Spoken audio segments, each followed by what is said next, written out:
Sistem imigrasi di Bandara Soekarno-Hatta, Tangerang, Banten sempat mengalami down atau error yang mengakibatkan antrean cukup panjang.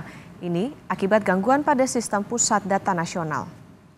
Inilah dokumentasi foto yang diambil sebagian penumpang di pintu keberangkatan internasional Bandara Soekarno-Hatta, Tangerang, Banten pada Kamis sore. Antrean penumpang yang mengular tersebut diakibatkan adanya gangguan sistem pusat data nasional, sehingga berdampak pada layanan di tempat pemeriksaan imigrasi. Hingga Kamis malam, saudara, sejumlah penumpang sudah mulai terurai area pintu masuk keberangkatan internasional.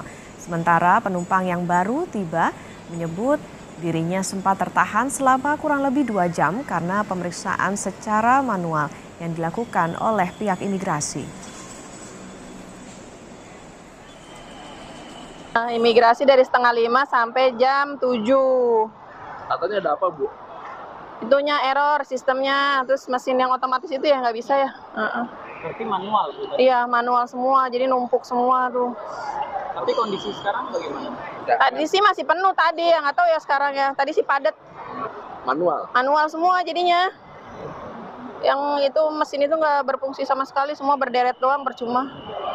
Jadi akhirnya menunggu hampir 2 jam ya, Bu? 2 jam. Gangguan pusat data nasional dibenarkan Menkominfo Budi Aris Setiadi. Lalu, selain berdampak pada layanan publik, apalagi yang perlu diwaspadai dari gangguan sistem pusat data nasional ini? Kami sudah bersama dengan pakar keamanan siber yang juga Direktur Lembaga Riset Keamanan Siber dan Komunikasi Cisrek, Pratama Persada. Selamat pagi, Pak Pratama. Bapak. Pak, ini kan kemarin sempat ramai ya, bahkan kalau kita lihat di pengantar tadi, ini bahkan sempat membuat sistem imigrasi kacau gitu. Kalau bicara pusat data nasional, Pak, ini artinya terhubung ke semua lembaga pelayanan publik ya. Sebesar apa sih Pak dampaknya karena kemarin gangguan pusat data nasional ini? Ya, jadi dengan adanya Perpres 1 Data Indonesia oleh Pak Presiden Jokowi, itu mengamanatkan bahwa akan dibuat pusat data nasional yang itu nanti tempat menyimpan data semua kementerian lembaga yang ada di Indonesia begitu. Jadi imigrasi ini hanya salah satu tenant gitu, hanya salah satu lembaga yang menyimpan datanya, sistemnya itu menggunakan PDN. Nah, harusnya ketika kita berbicara masalah pusat data nasional, walaupun pusat data nasional sementara ya, karena yang utamanya masih belum jadi gitu, pengamanannya juga harus maksimal. Nah, kemarin ketika terjadi gangguan gitu dan ketika recovery-nya sangat lama, nah ini agak mencurigakan nih kalau menurut saya. Kenapa? Karena kalau hanya gangguan teknis, misalkan hardware-nya ada yang bermasalah, kemudian ada sistem backup kelistrikan bermasalah, itu nggak akan selama ini gitu. Jadi walaupun gini ya Mbak ya, untuk memastikan kenapa kok terjadi down seperti ini, itu harus lakukan digital forensik namanya gitu. Tapi dari indikasi-indikasi yang ada, ini patternnya itu kayak kena serangan peretas gitu. Dan dengan waktu yang lama seperti ini, saya takutnya ini kena ransom gitu. Ransomware itu dia melakukan penyerangan, peretasan, kemudian semua datanya di-encrypt sehingga nggak bisa digunakan untuk live sistemnya gitu. Nggak bisa dibuka, nggak bisa dibaca gitu. Nah, kalau misalkan tidak memiliki data backup yang cukup baik, tentu akan bermasalah nih imigrasi gitu. Tapi untungnya gitu, sepertinya imigrasi masih punya backup data yang baik sehingga masih bisa merecovery walaupun agak pelan-pelan. Nah, ini yang harusnya nggak boleh terjadi kan.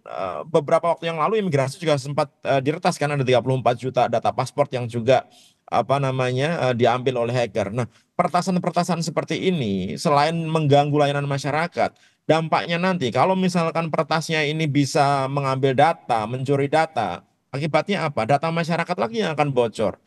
Data pribadi masyarakat lagi nantinya akan bocor gitu. Nah, ini hanya satu nih imigrasi ini. Belum kementerian lembaga yang lain gitu, dan kita masih belum tahu ya karena Kominfo masih belum memberikan rilisnya gitu apa yang terjadi begitu. Tapi harusnya gitu ini nggak boleh terjadi dalam waktu yang lama. Kalau memiliki sistem backup yang bagus, memiliki sistem keamanan yang bagus, ketika terjadi down misalkan dalam waktu beberapa menit saja gitu harusnya bisa up lagi gitu. Nah, ini menurut saya terlalu lama dan ini pasti ada masalah gitu. Nah, saya nggak tahu bagaimana masalah ini bisa terjadi karena yang saya ketahui gitu, Pusat Data Nasional ini ketika melakukan desain sistemnya gitu juga tidak melibatkan Badan Siber dan Sandi Negara gitu. Sehingga sistem pengamanannya saya nggak tahu nih Kominfo bekerja sama dengan siapa gitu. Artinya apa? Artinya perlulah perhatian yang lebih gitu bahwa ketika kita sudah ingin mendigitalkan semuanya, membuat semuanya online gitu, apalagi kemarin ada INAGOV di Indonesia gitu. Ini serangan ini nggak berhenti-berhenti. Setiap detik itu kita ada serangan hacker gitu. Sehingga kalau kita nggak benar-benar kuat, kita akan jadi korban terus. Dan ini terbukti kita menjadi korban. Belum lagi kita berbicara masalah judi online ya, yang mereka punya hacker-hacker yang juga digunakan untuk meretas situs-situs pemerintah, yang digunakan untuk eh, websitenya judi online gitu. Nah, ini harusnya jadi perhatian gitu. Ini ada masalah di negara kita ini gitu. Kenapa kok lemah sekali gitu? Kenapa kok apa keamanan cyber itu tidak menjadi priority, tidak menjadi perhatian yang serius gitu. Nah, nanti ujung-ujungnya Mbak Okta, yang akan menjadi korban adalah masyarakat kecil, rakyat gitu. Kenapa? Karena mereka mempercayakan uangnya, mempercayakan pelayanannya kepada pemerintah, kepada bank yang semuanya menggunakan sistem online. Nah, kalau sistem-sistem tersebut gampang diretas, kemudian duit-duit dari masyarakat ini misalkan hilang gitu. Nggak ada tanggung jawab, siapa mau tanggung jawab gitu. Kayak contohnya kemarin lah, ada 400 orang masyarakat kita yang kena penipuan APK undangan gitu. Sampai sekarang juga nggak ada yang peduli uangnya yang ganti siapa, duitnya kemana gitu. Bank juga nggak bisa ganti gitu. Nah ini ujung-ujungnya masyarakat. Belum lagi nanti data-data kita yang bocor itu dimanfaatkan untuk kejahatan, penipuan dan lain-lain. Ya, artinya memang imigrasi ini bisa jadi cuma salah satu ya Pak ya yang kena imbas, dan tadi juga pertanyaannya kenapa Ya, sih gitu kok pengamanannya nggak maksimal padahal nih pusat data nasional besar sekali. Nah biasanya Pak kalau tadi kan Pak Pratama bilang dugaannya memang ini ada peretas. Nah sebetulnya gangguan-gangguan seperti ini bisa disebabkan oleh apa aja Pak? ya, sebenarnya banyak ya, bisa karena gangguan kelistrikan, bisa karena gangguan human error, atau misalkan sistemnya bermasalah, apa ketika dia update sistem, sistemnya ternyata nggak sinkron dengan sistem yang existing dan lain-lain gitu. Banyak sih masalahnya gitu. Kemudian juga masalah peretasan. Tetapi kalau kita lihat indikator-indikator yang ada, lamanya proses recovery gitu, sampai butuh puluhan belasan jam untuk apa melakukan recovery, bahkan sampai sekarang pun juga belum online gitu, ini berarti ada masalah. Dan masalah ini bisa terjadi biasanya kalau selama ini karena sistemnya rusak gitu. Nah, sistem rusak itu yang diakibatkan oleh apa? Biasanya diakibatkan oleh serangan ransomware gitu, Mbak. Nah, ini kita lihatlah, semoga Kominfo juga terbuka gitu, apa namanya, apa yang terjadi sebenarnya sehingga bisa dilakukan langkah-langkah mitigasi. Dan saya dengar juga baru hari ini sepertinya BSSN diminta untuk membantu gitu, datang ke PDN untuk melihat apa yang terjadi di sana gitu. Oke Pak, ini kan pusat data nasional, artinya bisa jadi rahasia negara nih bisa bocor dong Pak. Kalau misalnya ini ada gangguan, gimana Pak sebetulnya memastikan data itu bisa tetap aman? Oh iya Mbak, ini makanya kan gini, kalau kemarin-kemarin sebelum ada Pusat Data Nasional, ketika terjadi peretasan gitu ya, misalkan imigrasi diretas atau Polri diretas gitu, itu hanya di instansinya masing-masing aja, sehingga yang lainnya aman. Nah, dengan adanya penyatuan ini hacker udah enak aja gitu, nggak usah lari kemana-mana, nggak usah nyari kemana-mana, di satu tempat aja gitu. Di situ ada data banyak kementerian lembaga gitu, kemudian ngertasnya sekali jalan aja. Nah ini yang terjadi. Oleh karena itu sebenarnya tingkat pengamanannya pun harus maksimal. Makanya kemarin ketika apa ada yang bilang bahwa ini kan cuma pusat data sementara, nggak kayak gitu juga dong.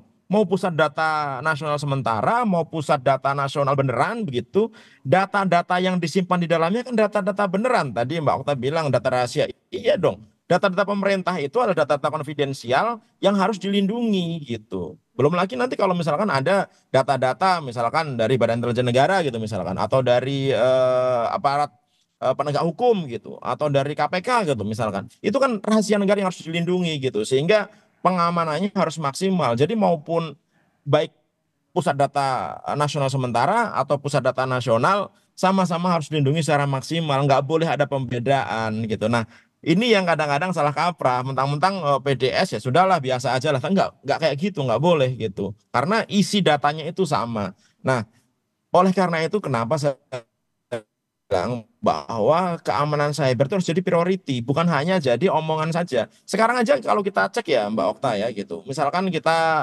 browsing lah di Google lah gitu dengan kata-kata misalkan gacor atau slot gitu atau poker gitu, itu kita bisa lihat tuh banyak situs-situs pemerintah yang masih di online gitu. Artinya apa? Nggak jadi concern ini, nggak jadi perhatian gitu sistem keamanan yang mereka buat. Padahal kita sudah mencanangkan sistem pemerintahan berbasis elektronik. Semua layanan pemerintah kepada masyarakat nanti basisnya akan elektronik. Nah, ketika semuanya sudah full elektronik gitu, kemudian kita tidak aware bagaimana cara mengamankannya, bukannya nanti malah membantu masyarakat, jadi malah nyusahin nanti gitu. Nah, ini yang harus jadi perhatian gitu. Memang apa namanya butuh effort khusus gitu untuk melakukan pengamanan ini, tapi itu akan worth it gitu dengan sistem yang aman, kemudian masyarakat yang terlindungi dengan baik, terlayani dengan baik gitu, yang bisa melakukan aktivitasnya dengan baik. Nah, sekarang ini kalau menurut saya masih belum gitu, sehingga ketika terjadi serangan seperti ini gitu, ketika terjadi gangguan seperti ini gitu, ujung-ujungnya yang rugi siapa? Kan masyarakat. Ya kan? Yang ngantri Baik. paspor imigrasi siapa? Kan masyarakat gitu. Janganlah kayak gitu pemerintah. Gitu menurut saya, Ya, Mbak. berarti ini memang jadi PR juga untuk pemerintah ya Pak, karena memang gangguan Pusat Data Nasional kemarin punya potensi, tadi kalau Pak Pratama bilang punya potensi banyak soal rahasia negara, tentu kita tunggu nanti bagaimana hasil dari pemulihan dari Kemenkominfo soal ini, termasuk juga teka-teki kenapa nih sebetulnya sampai kok lumayan lama memakan waktu nih untuk pemulihannya. Terima kasih Pak Pratama Ya, Persada, pakar keamanan dan Direktur Lembaga Riset Keamanan Siber dan Komunikasi CISREX sudah bersama di Sapa Indonesia Pagi. Sehat selalu Pak.